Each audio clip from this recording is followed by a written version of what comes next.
What's up gamers, DreamcastGuy here, reviewing today Ratchet and Clank. This game sits in a strange place. It's sort of a remake, but it's also sort of a reimagining at the same time. It's a title that brings the best elements of the PlayStation 2 classic Ratchet and Clank and remixes them with other tasty tidbits from throughout the franchise to create something all new. Since so much is different, let's dive into this like you've never played this series before. This is Ratchet, a furry creature who dreams of someday joining the Galactic Rangers and saving the universe. Just one problem, he's stuck living a regular life as a mechanic on a tiny world at the edge of a solar system. When an experimental warbot named Clank crash lands on his planet, the two decide to team up in order to stop the evil overlord Drek. This may all sound like a cheesy kids cartoon show, but really that's kind of the point. Ratchet and Clank is a marvelous blend of solid level design, hilarious writing, and weapons so wacky they defy the imagination. Honestly, these guns are probably the best thing about the game. You can start out with something normal like a flamethrower and then move on to the more absurd like an explosive disco ball launcher before jumping into the outright insane guns like the Pixelizer. This device actually turns bad guys into 8-bit sprites that you can then shatter into little polygons. There's a constant sense of humor, like the developers are letting us in on a joke that's poking fun at how over-the-top action games have gotten in recent years, while at the same time it manages to pull off being an amazing 3D platformer.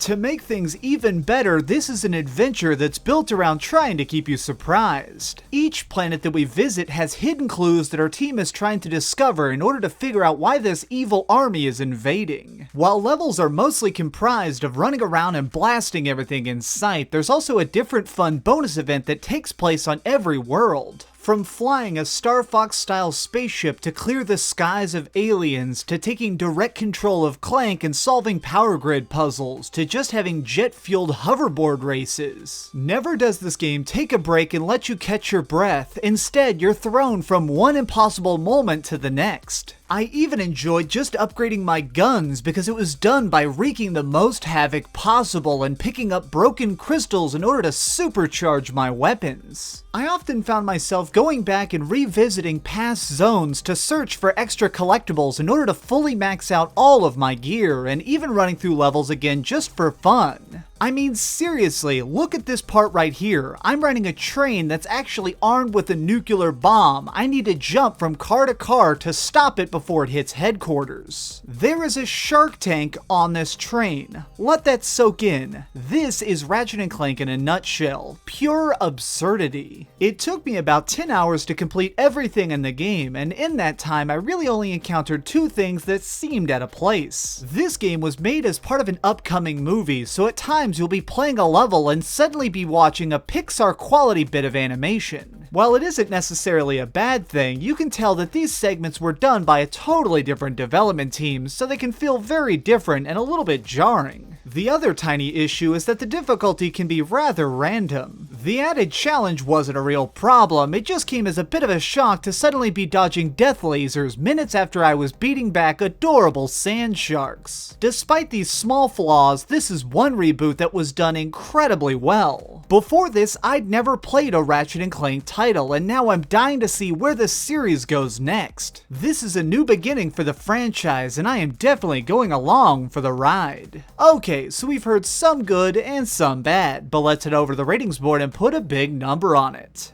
I am giving Ratchet and Clank on the PlayStation 4 a 9 out of 10. If you've been craving a fun 3D platformer, or maybe you just want a fun new adventure with some lovable characters, I highly recommend this game. It's sure to make a fan out of anyone. Thanks so much for watching, gamers. This has been DreamcastGuy with another review. If you enjoyed this video, please give it a thumbs up, share it with your friends, and subscribe if you haven't already. But do me the biggest favor of all and keep dreaming.